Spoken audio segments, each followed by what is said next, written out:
The air in the slot is thick enough to drink, a heavy, wet blanket of salt and diesel fumes that clings to everything. It is 0200 hours, August 14th, 1943.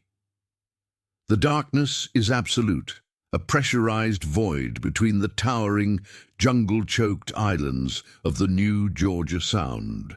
On the fantail of the USS Dent, a modified high-speed transport, Lieutenant Jack Elias leans against the cold steel lifeline. He's a man made of precise angles, starkly out of place in the humid chaos of the Pacific War. The Dent cuts through the black water at a nervous 15 knots, her engines a low, constant thrum that Elias feels in his teeth. He is not a Marine, not a raider, but he is here because of them. He is a surveyor, a man of maps and measurements, assigned to the 1st Marine Amphibious Corps. His world is one of T-squares, slide rules, and the immutable logic of numbers. The war, he reflects, is a catastrophic failure of logic. Below him, in the well deck, the shadows are moving. These are the men of the 1st Raider Battalion checking their LCRs, landing craft, rubber. They are ghosts in stained herringbone twill, their faces blurred with camouflage paint. They move with a lethal economy, whispering, checking the seals on waterproofed M1s and Thompson submachine guns. Elias watches them, a civil engineer observing a predatory species. His job is to tell them where to land, and his maps, he knows, are a lie. He pulls a folded chart from his breast pocket, shielding its dim red light illumination with his body. The chart shows the coastline of Arundel Island, their target. It is marked with data extrapolated from a 1922 British Admiralty chart and a single high-altitude PBY flyover. A wide cove is marked potential beachhead, bottom, sand, gravel, est, and that est, estimated, is the word that keeps him awake. The sea breeze shifts, bringing the scent of the island, sweet, rotting vegetation and cold mud. It is the smell of the land itself, a land that holds secrets the sky cannot reveal. Elias looks at the black mass of the island, a mere silhouette against a starless sky. The map says there is a channel. The aerial photo shows calm water, but the feel of the tide, the way the water sounds as it breaks against unseen obstacles, tells his surveyor's gut a different story. He is sending men toward a shore he has never seen, based on data he does not trust. A muffled cough comes from the shadows below. A raider looks up, his eyes catching the faint red light. He doesn't nod, he just watches. Elias folds the map, the paper already soft with humidity. The normality of this world is the suffocating presence of the unknown, and the certainty that a single rounding error, a single approximation, will be paid for. The mystery is not a single event. It is a creeping, systemic failure. It is the steady accumulation of after-action reports that land on the desks at 3 Amphibious Corps headquarters on Guadalcanal. Each report tells the same story, a quiet tragedy written in the cold language of military bureaucracy. LCVP-7B grounded on unforeseen coral obstruction 150 yards from shore. Vessel lost.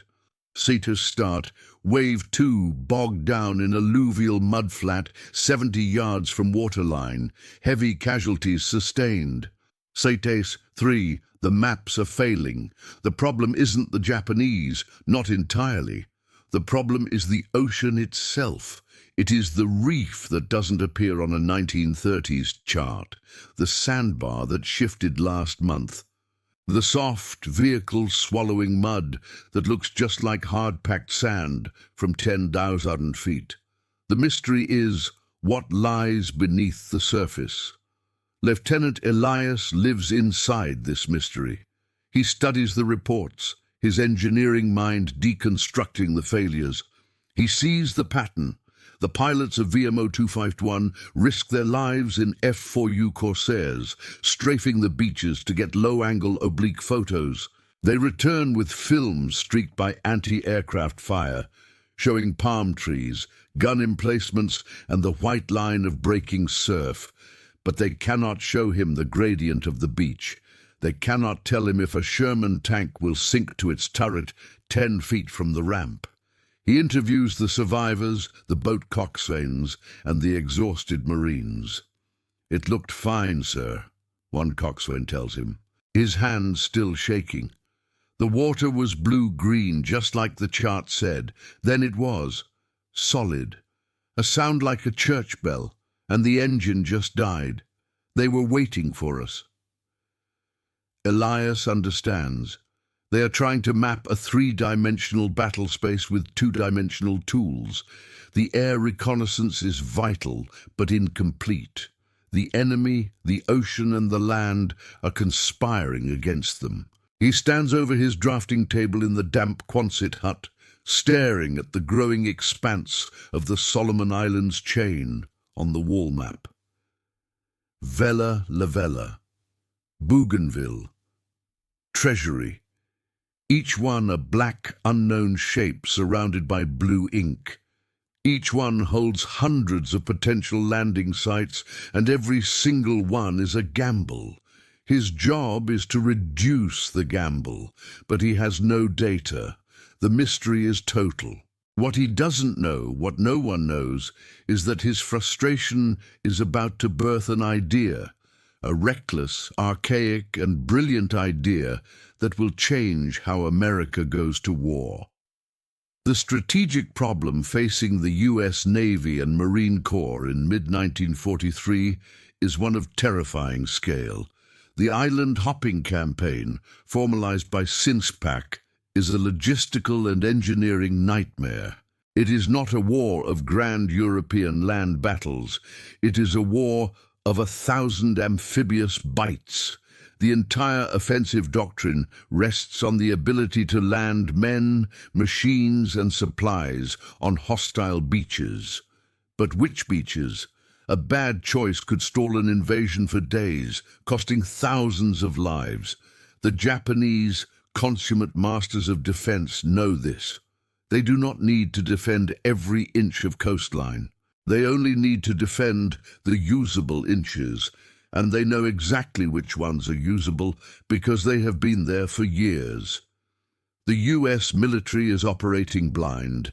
A memo from the Bureau of Yards and Docks, dated May 1943, is circulated to all amphibious corps commands.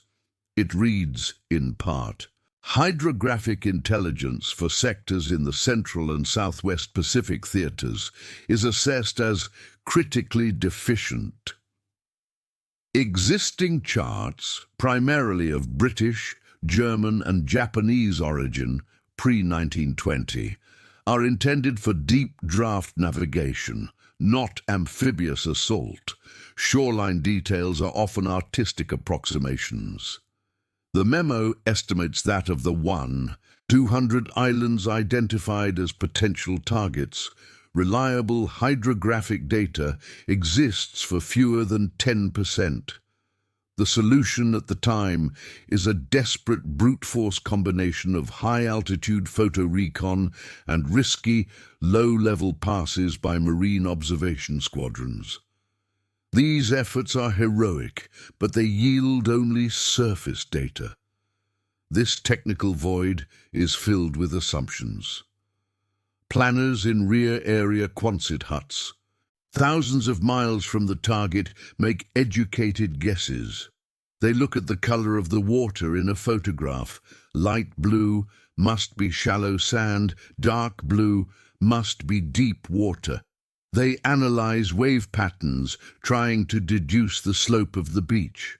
But they cannot account for a sudden 40-foot-wide channel of mud.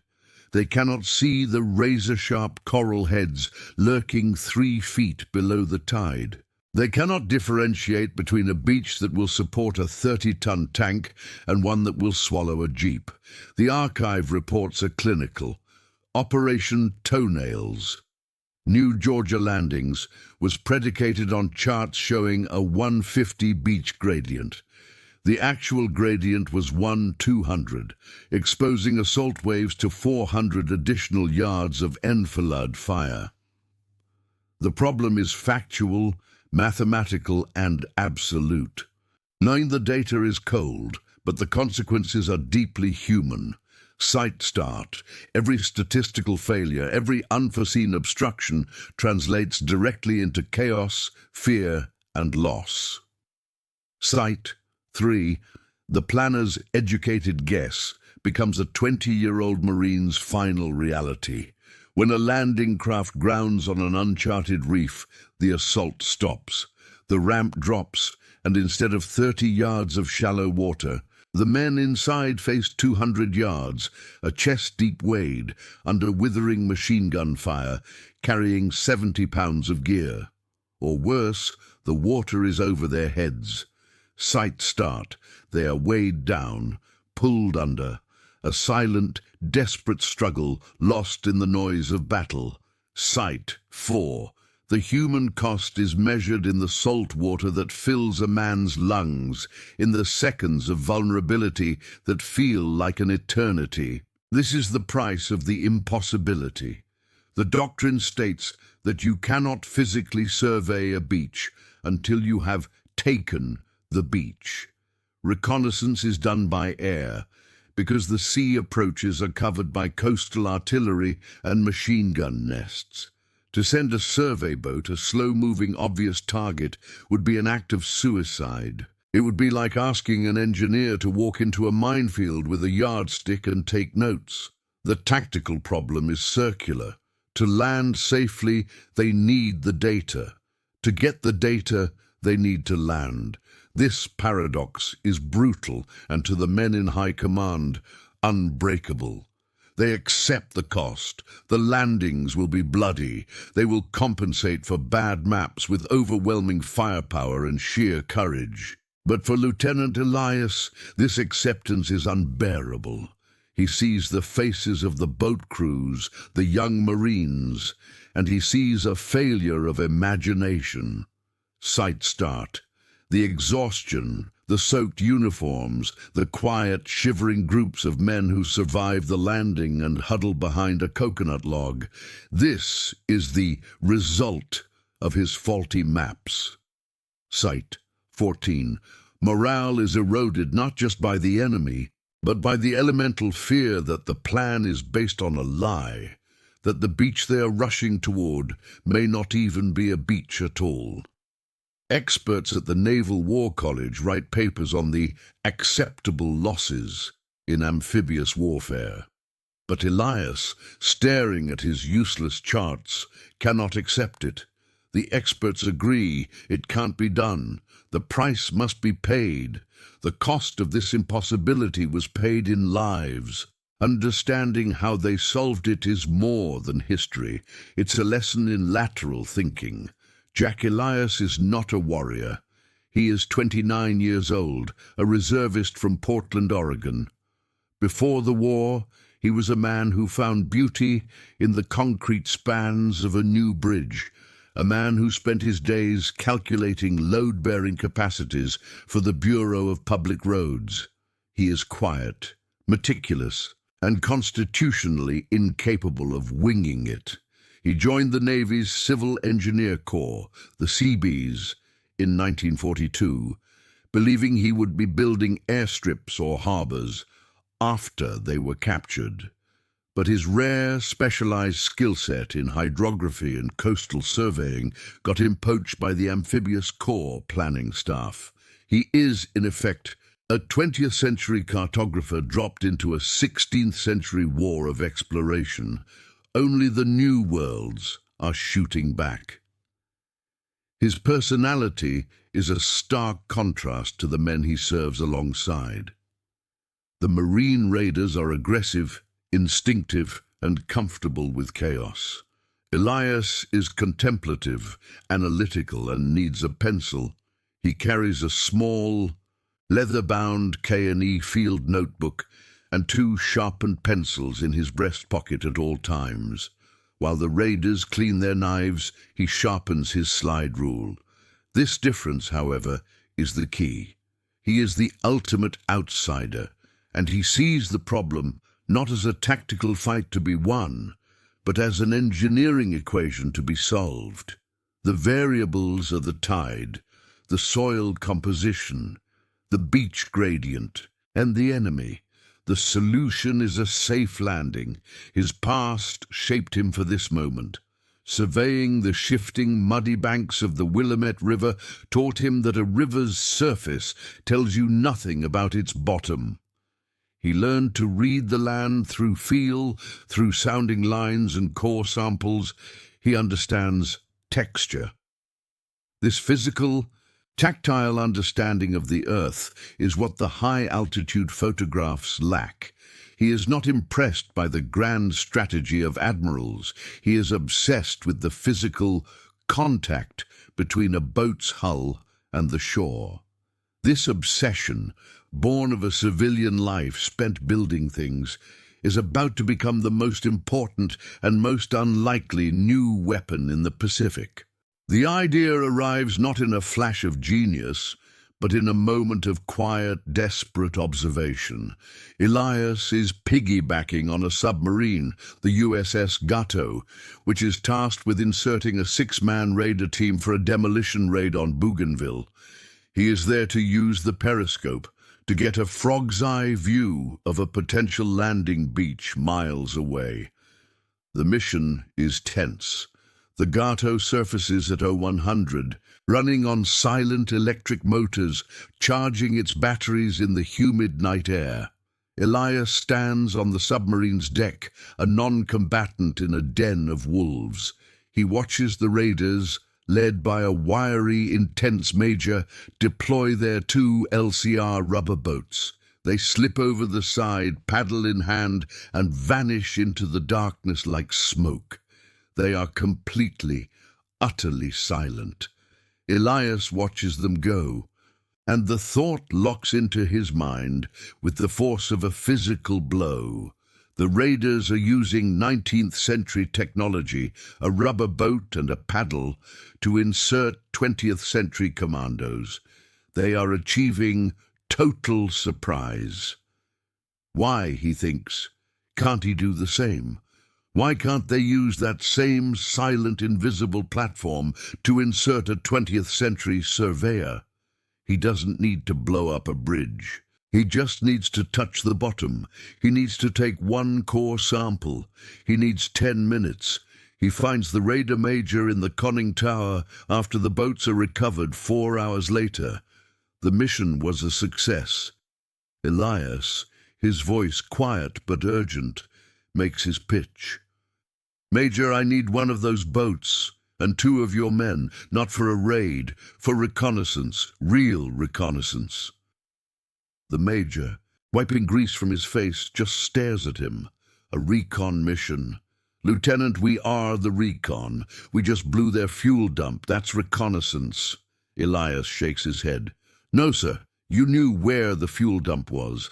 I don't know where the beach is. Not really. Let me go with you. Let me take soundings. I can map the landing zone." The major's response is cold and immediate. "That is the stupidest thing I've ever heard. You're a surveyor. You'll make noise. You'll get my men compromised. We hit and we run. We don't stop to take notes. Get off my boat." Elias is dismissed. The institutional wall is solid. The idea is too crazy, too risky, and it's coming from the wrong person. He realizes he cannot go through command. He has to go around it. Elias finds his allies in the shadows of the rear area, on the secure island of Espiritu Santo. He finds them not in the flag officer's mess, but in the sweltering Quonset huts populated by junior officers and senior enlisted men who have seen the cost of bad maps firsthand. His first convert is a young raider, Lieutenant Frank Diaz. Sight start. Diaz led a boat team that grounded on a reef at New Georgia. He lost half his men before they even hit the beach. Sight 3-5. When Elias explains his idea, Diaz doesn't laugh. He just nods. "You're crazy," Diaz says. "But it might work, if you don't get us killed." His second ally is a Mustang submarine officer, Lieutenant Commander Reynolds, skipper of a battle-worn PT boat squadron. Reynolds hates bad charts. They're a hazard to his navigation, not just the Marines. The plan is simple and technically forbidden. They won't use a submarine. They will test new equipment off an uninhabited, friendly-held beach on the island's remote northern shore. Reynolds' PT boat will be their transport. The team is 4 men: Elias, the surveyor, Diaz providing security, and 2 enlisted raiders, Corporal Animal Jensen and PFC Stowe, master paddlers. The equipment is a bizarre mix of Stone Age and modern tech. 1 standard LCR, 3 paddles, a 100-foot lead-weighted sounding line marked with cloth knots every fathom, a beach gradient pole, a custom-made T-square, waterproof notebooks, and 3 K-bar knives. No guns. Guns mean you're planning to fight. They're planning to be ghosts. The preparation is tense. They practice for 3 nights. They learn to paddle without splashing, to communicate with hand signals. Diaz trains Elias relentlessly. "Stop moving like an engineer," he hisses in the dark. "You're dragging your feet on the bottom. Sound carries. You need to move like you're part of the water." Elias, a man of numbers, has to learn the physical sensory art of stealth. He learns to feel the difference between mud and sand with his toes. He learns to tie off his sounding line, letting it sink slowly, feeling the knots pass through his fingers in the dark. On the 4th night, Reynolds ferries them to their target beach. "You have 2 hours. Reynolds whispers over the rumble of his engines, idling 1,000 yards offshore. "Then I'm gone. Don't be late." The first attempt is a failure. The team paddles, but the current is a surprise, pushing them south of their target. Corporal Jensen in the stern fights the current, his paddle digging deep. The boat slaps the water. It's a small sound, but in the silence of the night, it sounds like a gunshot. They reach the 200-yard mark. Elias, anxious to get to work, leans over the side with his sounding line and nearly tips the fragile craft. Diaz grabs him, his fingers like steel on Elias's arm. "Wait," he breathes. "They are clumsy. They are loud." A planned, friendly observer on the beach later reports he heard them splashing around like a drunk walrus. The data Elias gathers is rushed, inaccurate. When they return to the PT boat, Diaz is furious, his face a mask of anger in the dim red light. "You move like cargo. You are cargo. This doesn't work." Elias is defeated, but as they motor back, he watches the phosphorescent wake of the boat. He thinks about Diaz's words. "Move like you're part of the water." He turns to Diaz. "You're right. The boat is the problem. It's a target, so we get rid of it." Diaz looks at him. "What are you talking about?" Elias explains. "We paddle to 500 yards. Then we swim, just you and me, and the 2 scouts for security. No boat. We tow the gear in a waterproof bag. We're smaller, we're silent, we're just 4 heads in the water." Diaz considers this. It's even crazier. It's also, he realizes, brilliant. The next night, they try again. The PT boat drops them. They paddle to 500 yards. The 4 men slip over the side of the LCR, which they anchor. The water is warm, thick. Elias feels a primal fear. The surveyor from Oregon now swimming in a shark-filled ocean, in the dark, toward a shore he cannot see. Diaz is 10 yards ahead. They swim, propelling themselves with fins and quiet breaststrokes. They are silent. They reach the 100-yard mark. Elias stops, treads water, and unspools his sounding line. He lets the lead weight sink. 1 knot, 2 knots, 3, 18 feet. He makes a note on his waterproof slate. They move in 20 yards, 2 knots, 12 feet. They move again. 1 knot, 6 feet. They can touch the bottom. It's hard-packed sand. Diaz is already on the beach, a shadow melting into the tree line. Elias emerges from the water, takes his gradient pole, and lays it on the beach. A perfect 130 slope. He bags a sample of the sand. He is done. The entire evolution from water to beach and back takes 12 minutes. Back on the PT boat, Reynolds looks at the wet, precise chart. Elias has already started. "You crazy bastards," he says, a slow smile spreading. It worked. If stories like this fascinate you, stay with us. The next chapter of wartime innovation might surprise you. The meeting takes place in a large Quonset hut at the 3 Amphibious Corps headquarters on Guadalcanal. The air is still, choked with heat and the smell of canvas. Rear Admiral Richmond K. Turner's Chief of Staff, a grim-faced captain, presides. Elias stands at a makeshift easel, his hand-drawn chart from the test pinned to it. He is flanked by Lieutenant Diaz and Lieutenant Commander Reynolds, his co-conspirators.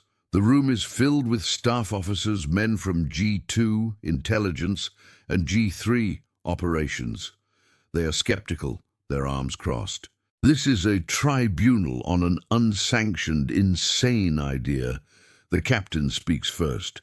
"Lieutenant Elias, I understand you have been, field testing new reconnaissance methods against regulation, and you are now proposing I risk a $4 million fleet submarine, so you can play in the mud?" The room is silent. Elias, a mere lieutenant in a room of majors and colonels, feels the weight of their disbelief. He nods. "Yes, sir." A G2 colonel speaks. "Lieutenant, VMO 251 has provided extensive photo reconnaissance of the Bougainville coast.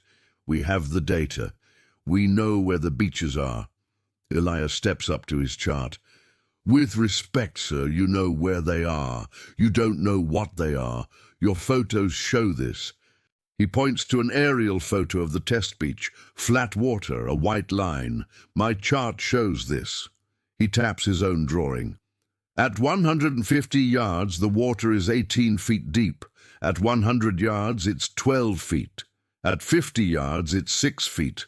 The bottom is hard sand, gradient 130. It will support a Sherman tank. The beach 300 yards north, he taps another chart, is a 200 mudflat. Your photos of them look identical. He presses on, his voice gaining confidence.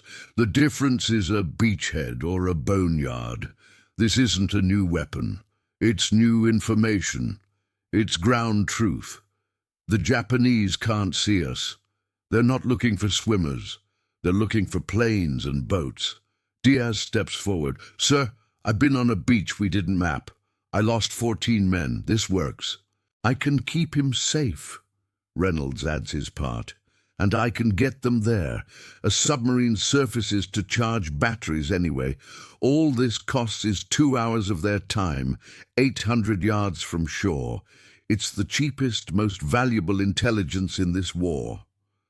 The captain stares at the chart, then at Elias. He sees the meticulous, undeniable numbers. He sees the passion in the young officers. The logic is unbreakable.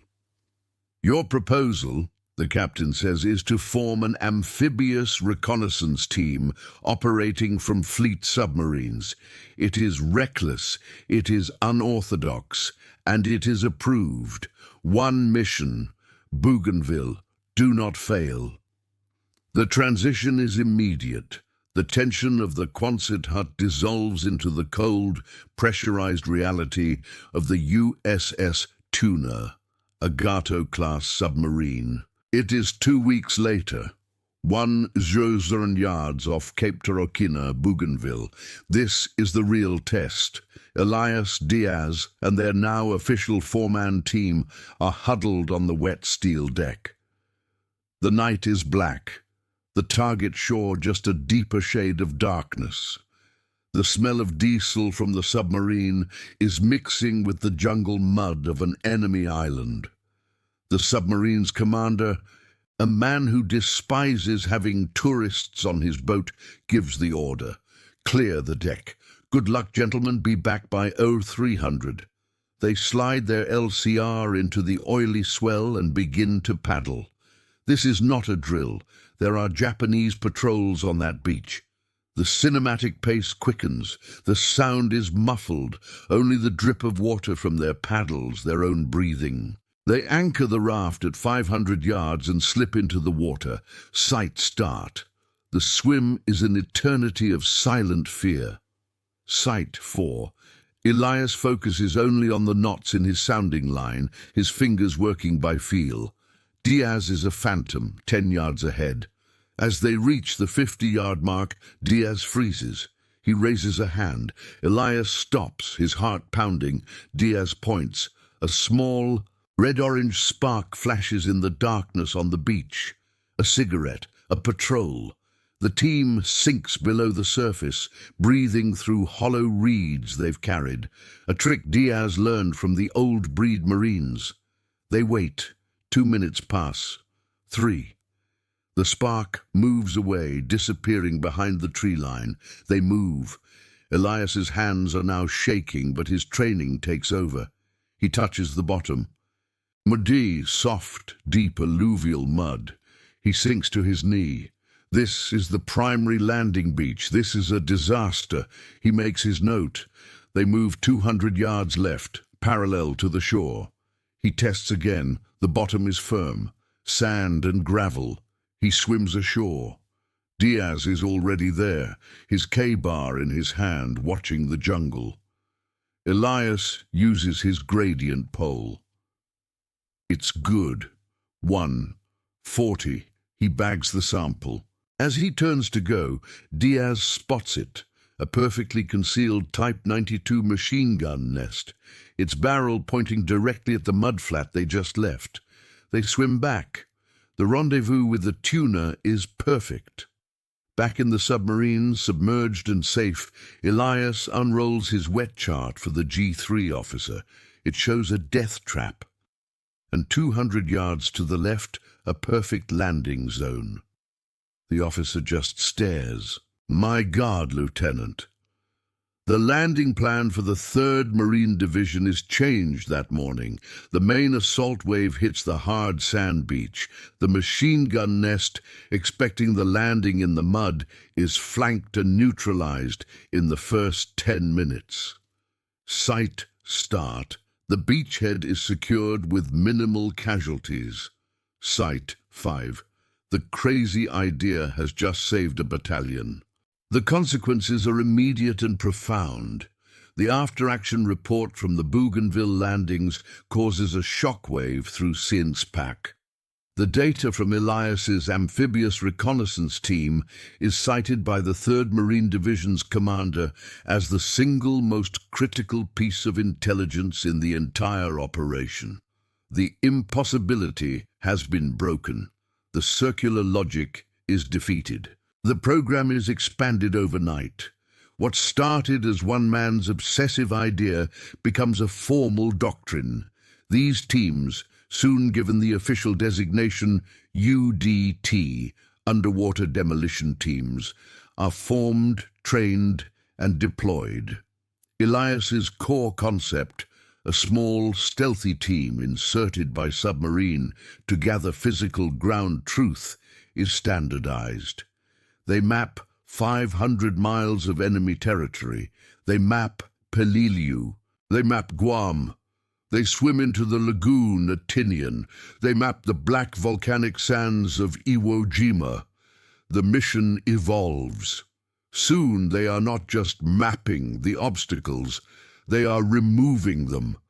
They carry explosives, clearing the coral and the man-made steel hedgehogs before the invasion force ever arrives. This is the birth of naval special warfare. The direct lineage of the Navy SEALs begins here, in the dark, with a surveyor from Oregon and a Marine raider who were tired of seeing men die because of bad maps. The contrast is stark. While American industry builds fleets of carriers, these men use rubber rafts and swimming fins. It is the victory of ingenuity over brute force. And what of Lieutenant Jack Elias? His contribution is monumental, but anonymous. He is not a general, he is an engineer. He is awarded a Bronze Star for meritorious service in connection with combat operations. After Bougainville, his expertise is deemed too valuable to risk. He is rotated back to the States, assigned to the new training base for the UDTs at Fort Pierce, Florida. He spends the rest of the war teaching other men how to be ghosts, how to read the sea in the dark, how to use a sounding line and a gradient pole. After the war, he is honorably discharged, returns to Portland and builds bridges, his name and his story buried in classified archives. He is forgotten. His method, however, becomes immortal. The parallel is direct. Today, a Global Hawk drone or a high-altitude U-2 provides intelligence that Elias could only dream of.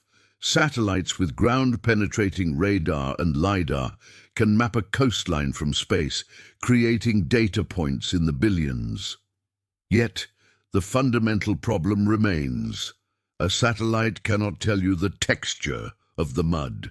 It cannot feel the firmness of the sand. It cannot differentiate between a hard reef and a soft one. The principle of ground truth, of physically touching the target, is as critical today as it was in 1943. When NASA lands a rover on Mars, it is not content with orbital photos. It drills into the soil. It touches the rock. That rover is the direct descendant of Jack Elias, bagging a sand sample on an enemy beach. The universal truth of this story is not about war. It is about the friction between accepted impossibility and human ingenuity. Every system, every bureaucracy builds walls of how things are done. The experts said the beaches couldn't be mapped. They were right, by their own rules. The solution could only come from an outsider, a man who wasn't a warrior, but a surveyor, a man who saw the problem not as a wall, but as an equation that was simply missing a variable. His innovation wasn't a new machine. It was the application of an ancient method, stealth, swimming, to a modern, high-stakes problem. It was an act of quiet, intellectual defiance. The Quonset huts of Guadalcanal are long gone, rusted back into the jungle. The tuna and the gato were scrapped decades ago, but the beaches are still there. The soft mudflats and the hard-packed sand remain, silent witnesses to the few men who dared to touch the shore in total darkness. They were armed not with overwhelming force, but with a revolutionary idea, a measuring line, and the courage to find the truth for themselves. The real map to victory, the real path forward, is almost always drawn by those who refuse to believe the word impossible. Every great idea begins as an act of defiance against impossibility. What impossible ideas do you think could change the world?